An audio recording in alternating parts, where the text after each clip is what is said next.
searching for gaming knowledge comes the man, the myth, a legend in his own mind, Critical.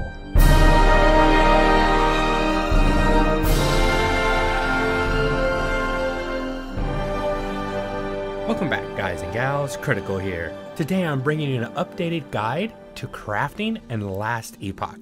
Now, back in the pre-alpha, I went ahead and did a guide on that system. And I do say that system because since then, since we've gotten to the alpha, it's changed. And there was a huge change to crafting in patch 0.5.4. Now, there are four main types of items that you use in crafting. The item that your toon wears, your character wears. The armor, the weapons, your relic, your boots, your gloves. Anything that your toon can equip is something that can be crafted with, as long as it's not a unique, legendary, so on and so forth. It has to be a standard item. The actual shards. Now, the shards are affix and prefix shards, and those are what modify the item that gives your character a boost in some type of an effect, a stat, or some type of protection. Now we're getting into two of the new items that came with the latest patch: runes and glyphs. Runes modify an item. Glyphs are a support item. They can either be used to support crafting with a rune or crafting with a shard. We'll get into that a little bit more later, but that's just the bare basics. Now, if we're talking about crafting, there's something that you have to understand.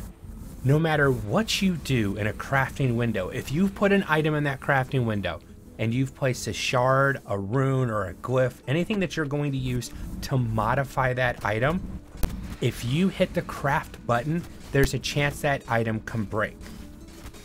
By break, I mean fracture. And there are three tiers of fracturing. The minor fracture that locks an item, but doesn't affect its affixes. Meaning you're not going to lose any tiers. So if you have a tier 2, a tier 3, a tier 5, and a tier 2 that you've been able to craft on this item, and then it fractures a minor fracture, it's just gonna lock it, you're not gonna lose anything. Then we have a damaging fracture. A damaging fracture will reduce the tier affixes on the item by a random amount and then locks that item.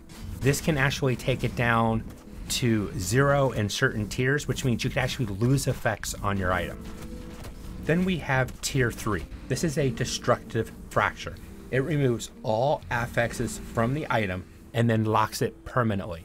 There's nothing you can do to recover a fractured item. Once an item is fractured, you cannot craft on it. You can't modify it anymore. This doesn't mean that you can't use it. You can still use the item. It's just you can't modify it anymore. Now, if you want to continue to try to get a better item and you're kind of short a few of the shards that you used on that item that you fractured, you can shatter the item in an attempt to get some of those shards back. What you're going to get and how many you're going to get, that's just random. That's RNG. But the possibility is there. Now, the shards, the items that you're using to actually modify or improve your equipment, those have changed in the latest patch as well. These items can actually drop from enemies. It used to be you had to shatter an item that had an affix on it that you were trying to recover to get it, but now it actually can drop in the world, and you can still shatter items to get them as well. So you should have a good flow of shards coming into your character. I wouldn't sell them, I would just store them. We'll talk about that once we get into the actual game and I show you how the crafting actually works. Alright, some of the coolest stuff that came in this patch are the runes and glyphs. Let's talk about runes first. We have the Rune of Shattering. It replaces the Stone of Shattering. It destroys an equipable item and returns some of its affix shards to the player. How many and what shards you're going to get, that's just all random. The next rune is the Rune of Refinement. Now this one's a little bit odd. I've used a few of them and I didn't understand what I was doing at first, but what it does is it re-rolls the percentages of that item's affixes. So let's say that you have a wand that gives you 20% to void damage. And it has a range of 10% to 30% based on your tier. If you use the Rune of Refinement, it will re-roll that percentage. It's not going to change the tier. It's not going to add anything. It'll just change that percentage that you get for that affix that you have on that item.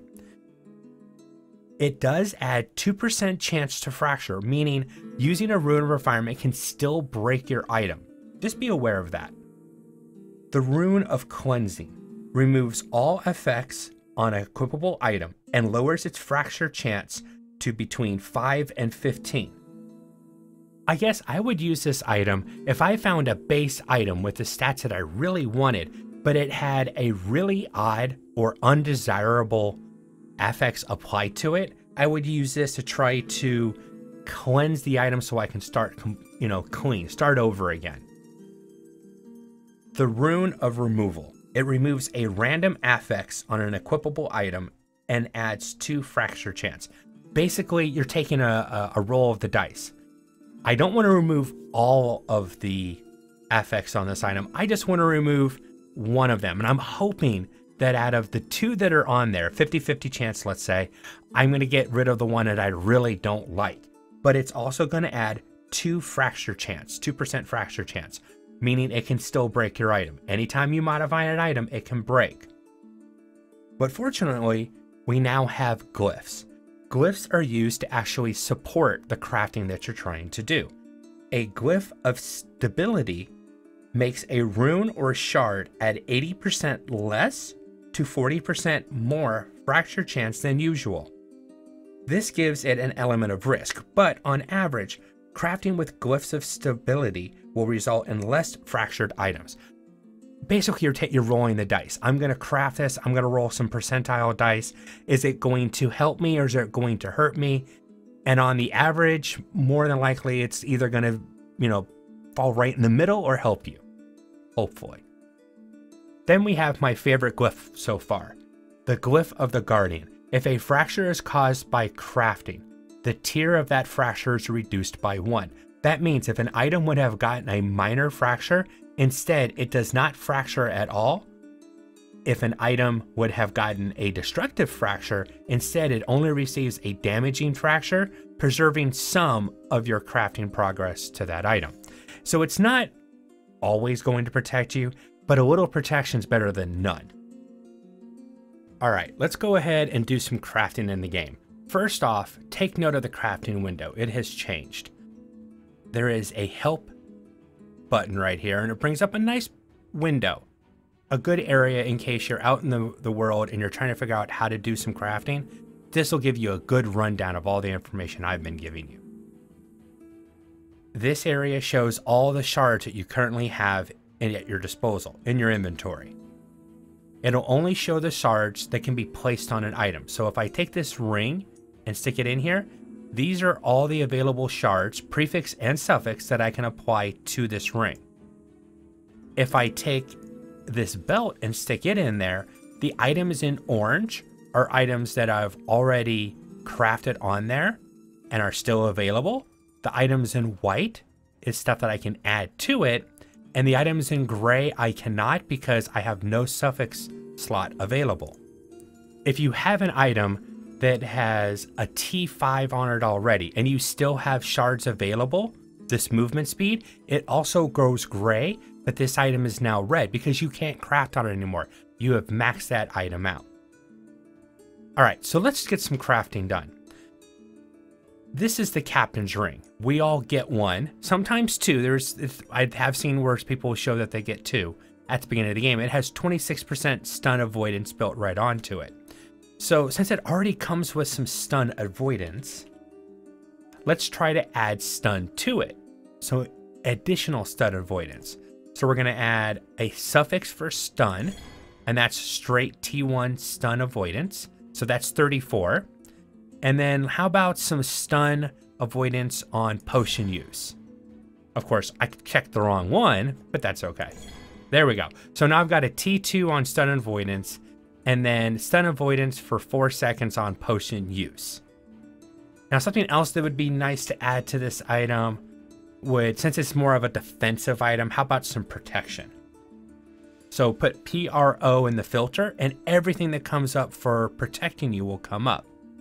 And how about elemental protection? It's not as powerful as like picking one element, but it gives me protection across all elements. And I think that's actually a good choice for this. All right, I'm up to a 20% chance of a minor fracture. I'm starting to get worried that this item could break very soon on the next one. So I need to be careful. I need to think about what I'm doing here. How about we add some vitality and health regen? Since this seems to be an item for a warrior of some sort, that's what I'm going to focus on. So let's use a Glyph of Stability. Now, every time I craft something on here, it's adding 5% to my minor fracture chance. This item right here can lower it by 80% or increase it by 40%, and it can still break, but let's take a chance. And I think I'm gonna go, yeah, I'll take the vitality and dodge rating. It makes sense. All right, so fortunately nothing broke. And I didn't get much of a benefit from my Glyph of Stability. I still got 5%, and now I have a 2% chance for damaging fracture.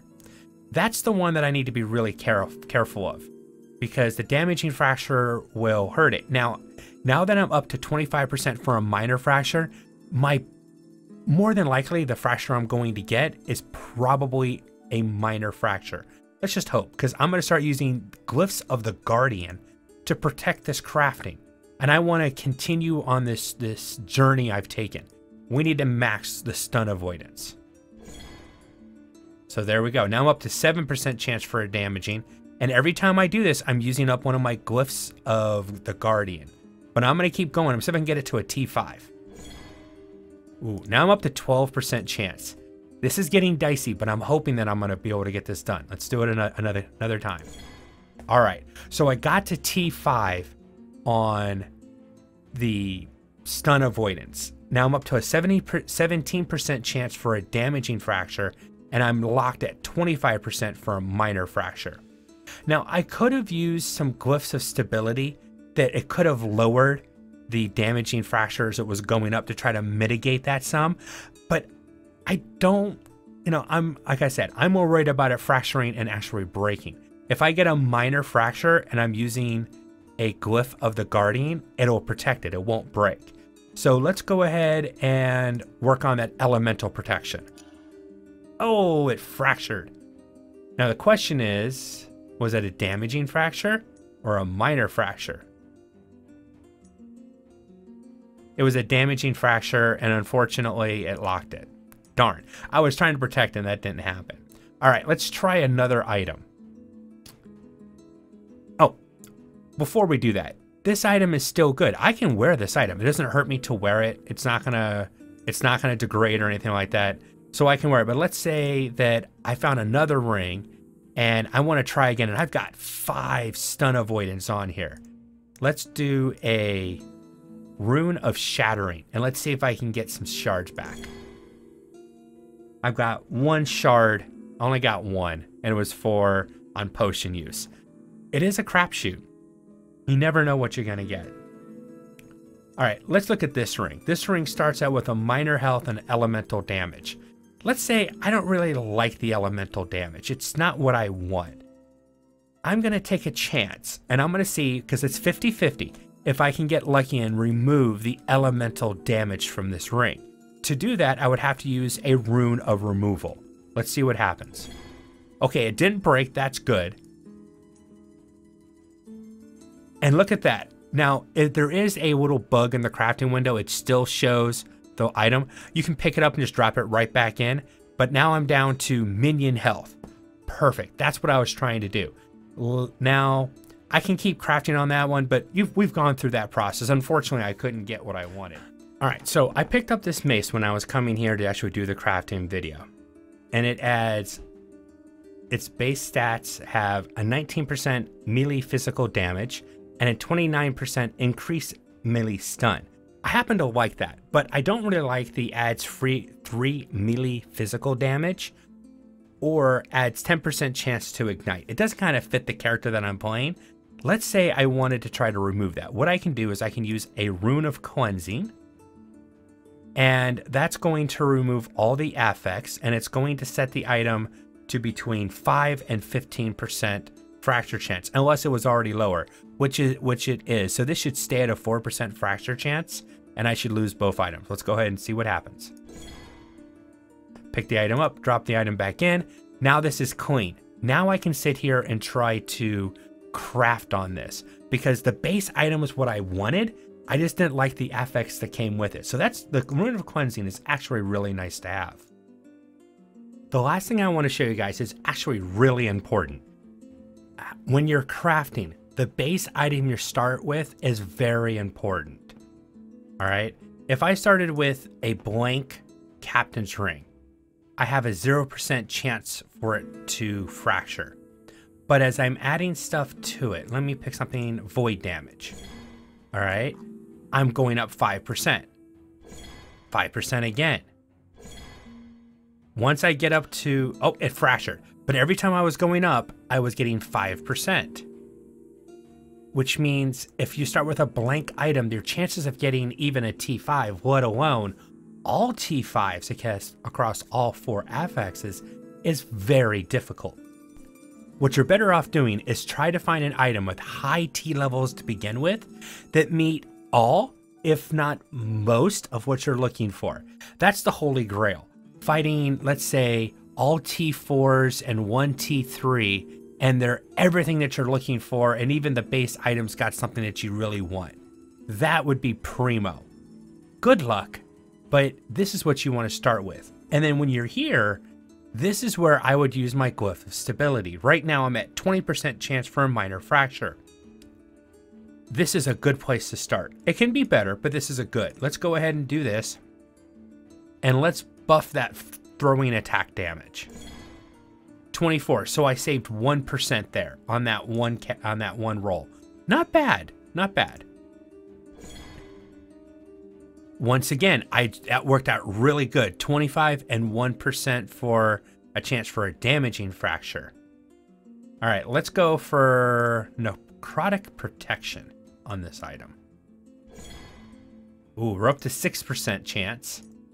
Now, the worst that could happen is I'd get a damaging fracture. I'm more than likely to get a minor fracture, which would at least leave me an item that I can use. Let's try another one. Awesome. I've got 2 T5s. I'm at 25 and 13%. My chances are getting pretty high. I'm starting to get worried for a fracture. Now, I should switch to the Glyph of Guardian, because if it does break, at least it'll protect it. Let's go ahead and work on stun avoidance. I only need 2 to make 3 T5s across the board. Let's go.